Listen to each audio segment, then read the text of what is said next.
As we continue our study in the life of Christ, we come to Mark chapter 7. Mark chapter 7. And we're going to begin with reading at verse 24. Jesus left that place and went to the vicinity of Tyre. He entered a house and did not want anyone to know it, yet he could not keep his presence secret. In fact, as soon as she heard about him, a woman whose little daughter was possessed by an evil spirit came and fell at his feet. The woman was a Greek, born in Syrian Phoenicia.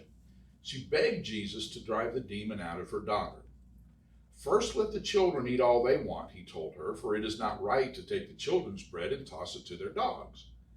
"Yes, Lord," she replied, "but even the dogs under the table eat the children's crumbs." Then he told her, "For such a reply you may go, the demon has left your daughter." She went home, found her child laying on the bed, and the demon gone. Then Jesus left the vicinity of Tyre and went through Sidon, down to the Sea of Galilee and into the region of the Decapolis. There some people brought to him a man who was deaf and could hardly talk, and they begged him to place his hand on the man. After he took him aside, away from the crowd, Jesus put his fingers into the man's ears. Then he spit and touched the man's tongue. He looked up to heaven and with a deep sigh said to him, "Be opened." At this the man's ears were opened, his tongue was loosened, and he began to speak plainly. Jesus commanded them not to tell anyone, but the more he did so, the more they kept talking about it. People were overwhelmed with amazement. "He's done everything well," they said. "He even makes the deaf hear and the mute speak." We're going to look at these two miracles of Christ under this topic: how to be a people helper. Hopefully, you want to help people. My guess is you don't come to this church very often unless you want to be a difference maker in your life. And I believe that these two illustrations from the life of Christ reveal to us how Jesus dealt with people and help us learn how we in turn can deal with people to be someone who is a helper instead of someone who hurts people. Have you ever had somebody try to help you and they did it all wrong and they ended up making everything worse? You know, sometimes that just happens.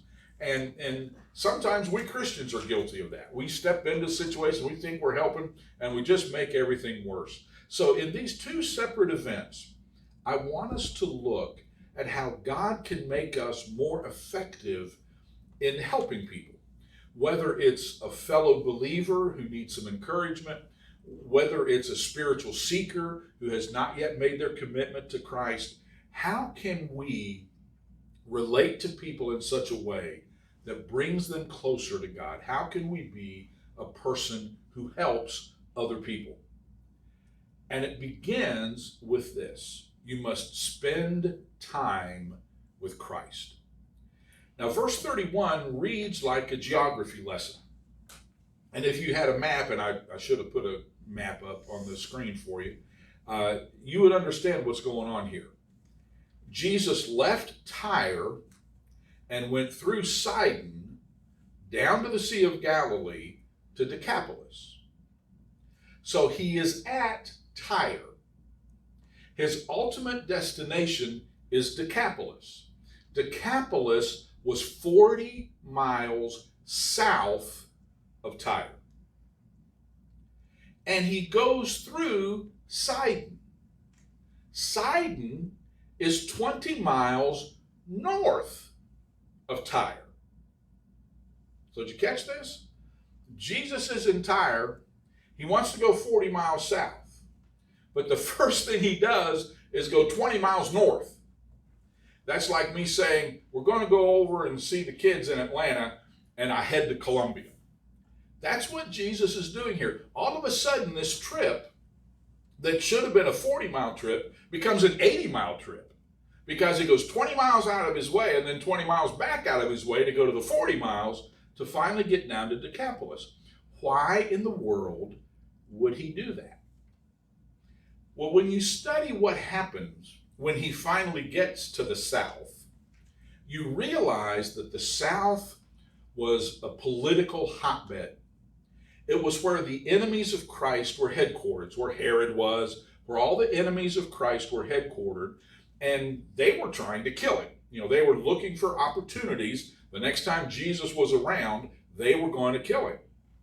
But it was also a political hotbed of the zealots among the Jews.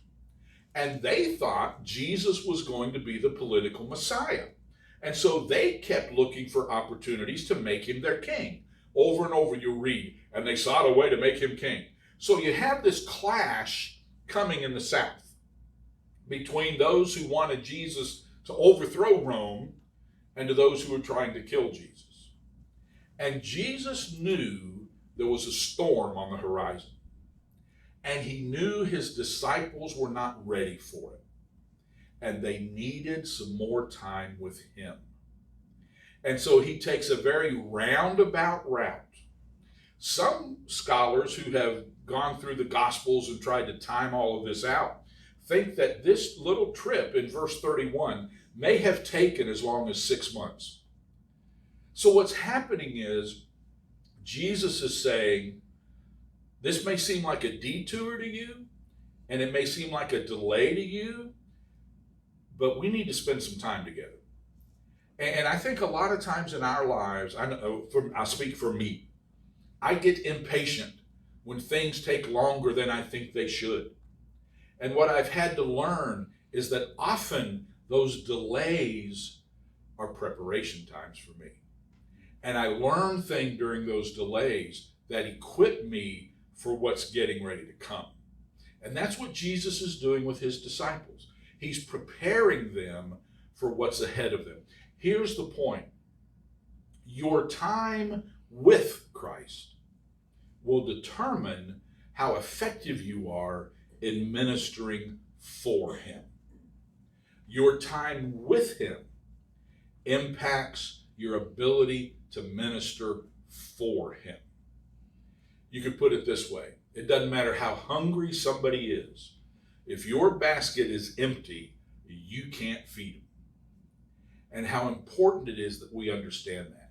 The place to start, if you want to reach out and minister to people, is you've got to make sure you've spent time with Christ and you've got something in your bucket to give them. I remember hearing an evangelist tell a story, and he was talking about how important it is to spend time with God so when the opportunities for ministry come, you have something to give. And he said there was a group of them that hadn't seen each other in a while, and they had all gone down, I forget where they were going, to hold this big rally. And there were several, fairly well-known evangelists and speakers that hadn't seen each other in a while, but they're all together in one place. And he said it was during that time when there was all kinds of stuff going on in the church world and all kinds of ministries falling and all kinds of stuff going on. And he said, we spent all day long talking about that. He said, we spent all day long. Did you hear what happened to him? Did you hear what happened to her? Did you hear about this? Did you hear about this? He said, and then that night, when it was time for the big service, he said, we had nothing to give. We had nothing to minister with because we'd spent, and he said, it's like God told us while we're on the platform, you spent all day long feeding yourself on junk. And now it's time to minister, and you don't have anything to minister with. Whoa, that's powerful. If you're going to be able to minister for Christ, you have to spend time with him. Because let's face it, we don't have anything to offer in ourselves. What we have to offer people is Jesus. Spend time with him. Spend time with him in focused prayer.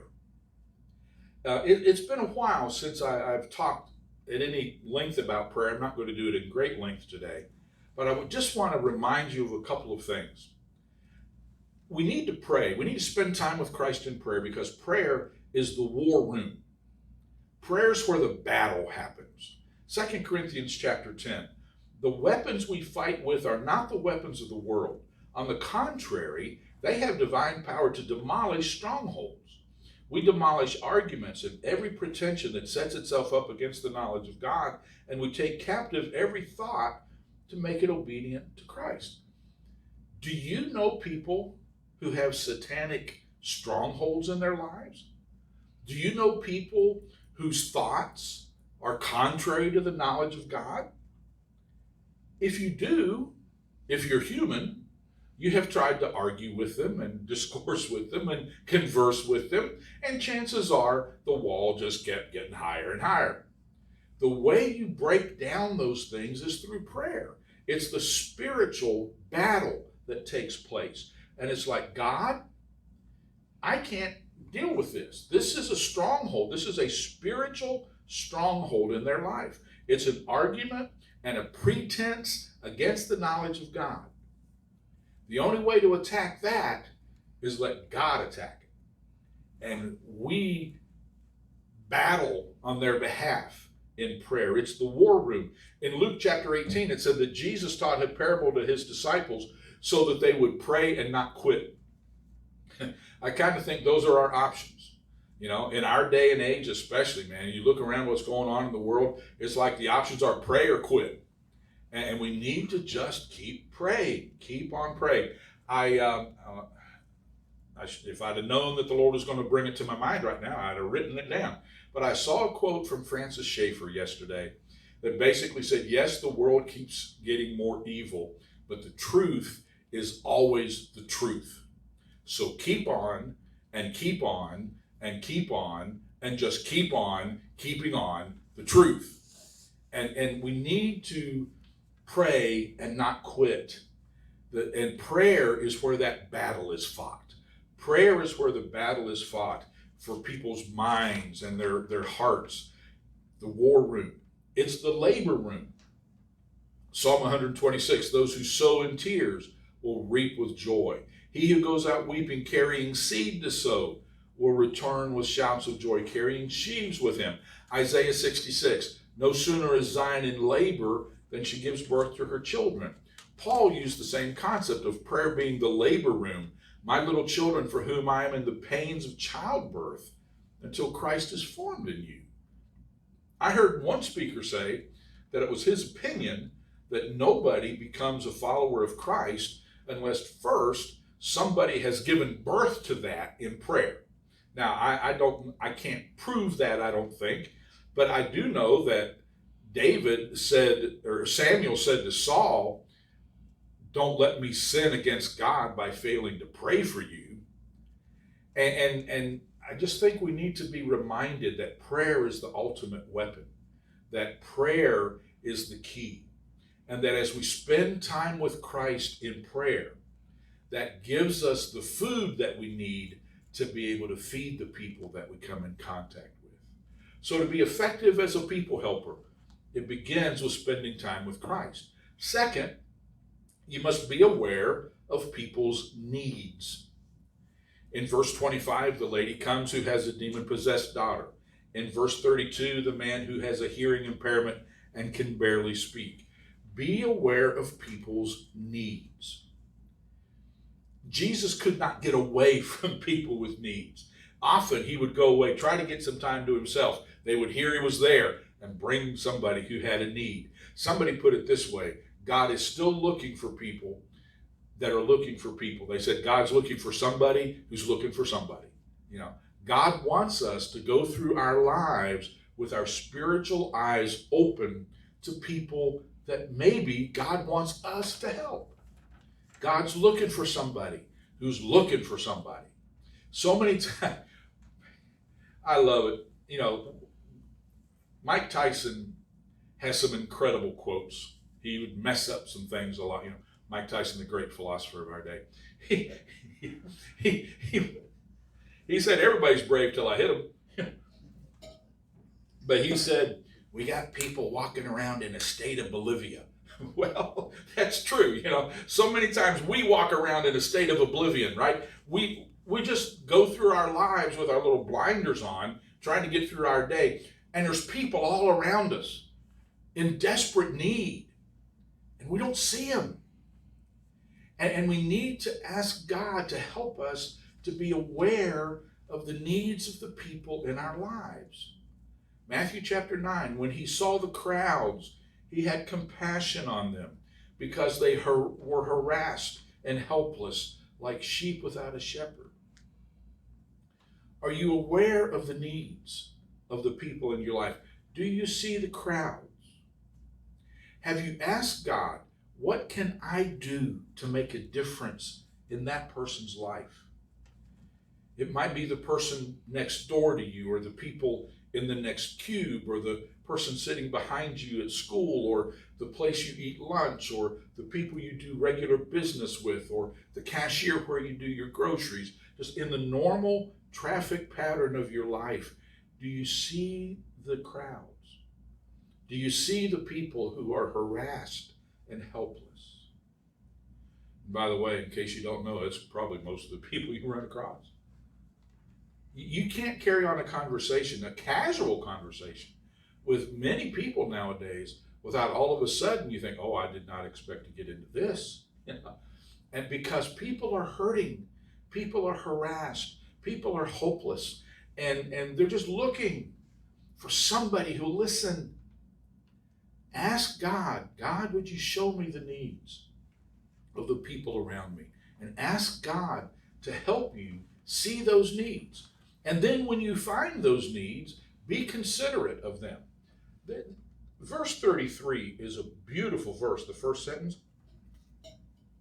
After, this is the deaf man who could barely speak. And most people that I know who have a hearing impairment do not speak real clearly. So they bring him to Jesus, and it says, after Jesus took him aside, away from the crowd. I like that. See, last week we saw a couple of healings where Jesus said, who touched me? I need you to come forward. In this case, he takes the man away from the crowd where it's just him and Jesus. Well, why would he do that? Because here's a man who's probably extremely uncomfortable in public. He can't hear real well. He can't speak real well, probably had a stammer or a stutter, and he's very uncomfortable. And so Jesus takes him aside and deals with him privately. That's a beautiful picture of how kind and compassionate Jesus is. See, so many times when we do something, we want to do it in public so everybody can see. Jesus took him aside privately. And it's so important that we try to do our best not to embarrass people, not to put them on the spot. Years ago, when you visited a church, they would say, and now we want all of our visitors to stand so we could welcome you. I never stood. I didn't go there to stand. I went there to be anonymous, to worship, not to stand up. And then we had a lot of church conferences that said, you don't need to embarrass visitors to church, because visitors to church nowadays are different than they used to be. And it used to be that they wanted to be singled out. Now, most people, when they go to church, they want to be anonymous because they're kind of scoping things out and evaluating things, whether they're going to come back or not, whether they like this place or not. They do not want to be put on the spot. Stop asking your visitors to stand. So you know what churches did? Because we are brilliant. Churches said, let's have all the regular members of our church stand while our visitors remain seated. Oh, come on. That's what we did. Because we didn't want to point out the visitors by making them stand. You know that we don't do stuff like that. We never have from the beginning of our church. We've never done that kind of stuff because, here's what I used to have a friend who went to the Guru Singh Sabha. And I said, if he invites me to his service and tells me he'll come to mine if I'll go to his, I'd probably go to his, if the times didn't conflict. But you know what I'm not going to do? I'm not going to park in the visitor's parking lot. I'm going to park with my car headed out. So if I need to get out in a hurry, my car's already headed in the right direction. I am not sitting up front. I'm sitting in the back. Don't hand me a card to fill out. I'm not going to fill it out. Don't ask me to stand. I'm not going to stand unless everybody else is. And I'm going to be by the door in case I need to run. But see, You understand that if you're going to a Buddhist temple or the Guru Singh Sabha or something, but there are people that are that frightened to come here. They don't know what they're going to get in for. Where do you keep the stakes? They don't know. And so what Jesus is telling us is be considerate of people. Don't embarrass people. And we need to understand that. And one of the challenges, when boy, I don't know. If everybody came to church the same Sunday that told me they were coming to church, we'd have the whole business center full. The whole, every place would be full. But when somebody tells me I'll see you Sunday, and they don't hear, well, when I see him at work the next day, I say, you scoundrel, you liar. No, you don't do that. Be considerate of people. Be polite. Be considerate. Don't ever push somebody into a yes or no. Let it be yes or maybe later. And it's just so important that we learn from Jesus. If we're going to help people, we need to be considerate of them. And we need to talk to them. Jesus has this fascinating discussion in verses 26 through 28 with this Syrophoenician woman. And you can't help somebody if you don't know what their needs are. And you don't know what their needs are unless you talk to them. And then the miracle key is to listen. Really listen. How many times do you listen to somebody, and while you're listening to them, you're already formulating the next zinger you're going to give them to prove that they're wrong? How many times I remember sitting across from the CEO, and there was a few of us in the room, and we were having a pretty serious discussion about an issue that needed to be dealt with, and I could see the wheels in the CEO's mind turning. And then as soon as somebody took a breath, the CEO jumped in, with the corporate policy or something, had nothing to do with what anybody had just said. But the CEO hadn't been listening to listen. They'd been listening to try to figure out, how can I respond to this? And so many times in our lives, we listen trying to come up with an answer instead of listening to hear, to listen. The miracle key is talk to them and then listen to what they're saying. And if you will listen, really listen to the people in your life, you'll find out. It doesn't matter how far away from God they are and how close to God you are, you're going to find out you got a lot in common. Everybody's concerned about the world, and everybody's frustrated with raising kids, and people are worried about what they're going to do with their aging parents, and people are concerned about their health. And we got a lot of stuff in common with people who've never been in church. And if we'll listen and talk and develop over time a relationship with them, you're going to find out you're going to have a lot of opportunities to talk about how when you found God, it made a big difference in your life. And when you started praying, it made a difference in how this happened and how that happened, just in the normal course of conversation. See, you earn the right to talk to somebody by first listening to them. See, the problem we Christians have a lot of times is we want to do all the talking first and tell them why they're wrong and where they're wrong. What we need to do is listen. And as we listen, then we earn the right over time to talk. And when you start talking, make sure you point them to Christ. Now, I would imagine that at least a few of you, like me, when you read about taking the children's bread and feeding it to the dogs, you went, what in the world is this about? Well, the bottom line, what it's about is point them to Christ. And let me kind of go through here. And I was praying this morning as I was getting ready, Lord, please help me make this make sense. Jesus was called first to the house of Israel, what they called the children. Then he was called to the Gentiles.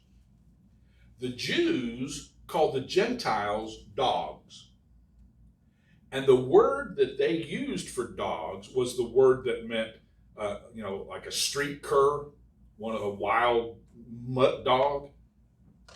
And when Jesus uses the word here in verse 20, in verse 27 about dogs, he doesn't use that word. He uses the word for puppy. He uses the word for a pet. So it sounds like Jesus is being harsh, but in reality, he's being gentle. And he's saying, I don't look at you the way other Jews look at you. I know you're a Gentile, and I'm first coming to the Jews, but you need to know that you acknowledge me as your Messiah. I have food for you too. And she said, look, even we get the crumbs. And he said, that indicates to me that you understand faith and you're willing to take what I'll give you, and your faith has healed your daughter and cast the demon out. So the lesson for us is always point people to Jesus. What he's saying is, don't get hung up on whether you're a Jew or a Gentile. When you recognize that I have food for you too, then your faith has kicked in. So she is evidencing a humble spirit. She's evidencing a spirit of faith. And he says, that's what I need. Your daughter is now cured. Point people to Christ. In case you ever wonder, sure, I would love for every chair in this place to be filled. But you know what I'm more interested in? People being in heaven than people being here on Sunday morning. And you know what I believe with all my heart?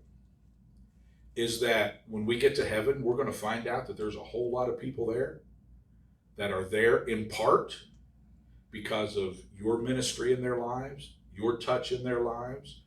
Our online congregation, many weeks we have more people listening online than we have here in the building.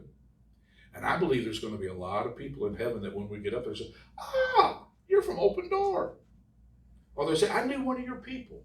And I remember years ago when we first started, I said, here's my vision for Open Door. If somebody were in a helicopter flying over the CSRA and they said, where's Open Door? I do not want them pointing to a big building and saying, that's Open Door. I want them pointing to SRS, and I want them pointing to Augusta University and the hospital and this building and that factory and that place of business. Say, that's Open Door. The people of Open Door are all over this place spreading the gospel. That's what it's all about. Point people to Christ. And then help them meet their needs through Christ. Do what you can do as you point them to Christ. There's a great phrase in verse where it says that Jesus, with a deep sigh, verse 34, he looked up to heaven and with a deep sigh said, be opened. I think that deep sigh was the compassion of Christ coming out. See, you're not going to help somebody if you don't feel their pain. You're not going to help somebody if you don't have compassion on them, if you don't have empathy with them. You know, empathy is your pain and my heart. Sometimes God will call us to get involved in the needs. And as we help them, point them to Christ, maybe help them in a practical way as they get to Christ, as we do what we can, then Christ will step in and do the rest of it. Do what you can to help meet their needs. It's amazing how many people, when you say, well, is it okay? You don't want to scare them. One of my favorite memories, and the kids and I were talking about this a few weeks ago and still laughing about it. We, the kids and I, Donna was at a ladies' meeting or something, took a couple of the teenagers from our church. We were heading down to a contemporary Christian concert. And that was back when Ryan's Steakhouse was open and we were eating supper at Ryan's. And I told them, I said, now, you need to understand that before we eat, we pray. And we get down on our knees and we pray. And the look on those kids' faces, you're going to make us kneel in Ryan's and pray? No. But a lot of times, we kind of give that impression. We say, is it okay if I pray with you? So, not right now. So just make, when I say my prayers tonight, is it okay if I pray for you? If they're pouring out their hearts to you, ask them if it's okay. Now, you may get them to tell you. I visited a lady this past week who made it very clear she was not in church, didn't have a church, wasn't in church. But before I left the room, she said, will you pray for me? Okay? So if you ask people, is it okay when I pray tonight, if I pray for you, if I pray about this situation? I want you to send me an email if they tell you no. Chances are they're not going to tell you no. But see, here's the thing. Once they say you can, first of all, you better. And then second, that gives you a built-in follow-up. A few days later to stop in and say, we were talking about this the other day and I asked you if I could pray for you. I've been praying for you. How's it going? And they may shut you down. That's okay. Keep praying. Remember, prayer's the war room. Keep praying. Or they may say, oh, thank you so much. It's made such a difference. And, the seed's been planted. But do it all for God's glory. I often wonder, why does Jesus not want people to know what he did? He goes to this house and doesn't want to be bothered. Verse 36, he heals this man and said, don't tell anybody. Because Jesus was not about getting attention for himself. Jesus did these things to glorify the Father. He said in his prayer in John 17, I have brought glory to you. And we need to understand that we must do things for his glory. Because why you do something will determine how long you do it. You need to write that. Well, there's a blank there for you to fill in. Why you do what you do will determine how long you do it. If you do it so that you can get your ego satisfied, first time your ego's not satisfied, you're going to quit. If you do what you do to get glory of men, the first time you don't get glory from men, you're going to stop doing it. But if you do it for God's glory, if you remember, he said, a cup of cold water in my name will have its reward. There's an old song, I don't know if you ever sang it in your church, called Send the Light. And there's a line in the song that said, let us not grow weary in the work of love. And then the next line tells us how to not grow weary in the work of love. Let's gather jewels for a crown above. The end of the service or the end of this year is not the end of the race. And we need to do everything we do for the glory of God. Do everything we do to be faithful to him. Let him make up the difference. Let him decide, what happens. Do it all to the glory of God. So how do you get started being a people helper? Well, first you've got to accept some personal responsibility for it. We are called to be witnesses. We are called to make a difference in people's lives. And we need to accept some responsibility for that. And you need to say, Lord, those people that just irritate you to death on the job or in the classroom or, in your family or, God, why do you have them in my life? And it may very well be that God says, no, you got that wrong. I've got you in their life. And you're in their life because you need to make a difference in their life. So accept some personal responsibility and then begin praying. God, who am I supposed to touch? Who am I supposed to help? Show me the needs. Because not every need is yours to meet. We need to understand that. You can't meet everybody's every need. And so you say, God, put on my heart those that you want me to do something about. And then begin to build a bridge by listening, by caring, by being sensitive to their needs, and watch what God does. Somebody said, if you can build a bridge from your heart to theirs, one day Jesus is going to walk across that bridge. But be caring, be loving, let the love of Jesus be seen in you. Do the people in your life know that you care about them? More important, do the people in your life know that God cares about them? Years ago, in the 90s, somebody brought me this song. I had not thought about this song in probably 20 years. As I'm working on this message, God brought it back to my mind. The singer is Brent Lamb. You can find it on YouTube. And the song is called Outside These Walls. People will see Christ in us, and we will be able to point them to the one who is the answer. May we, Father, be the salt of the earth, the light of the world.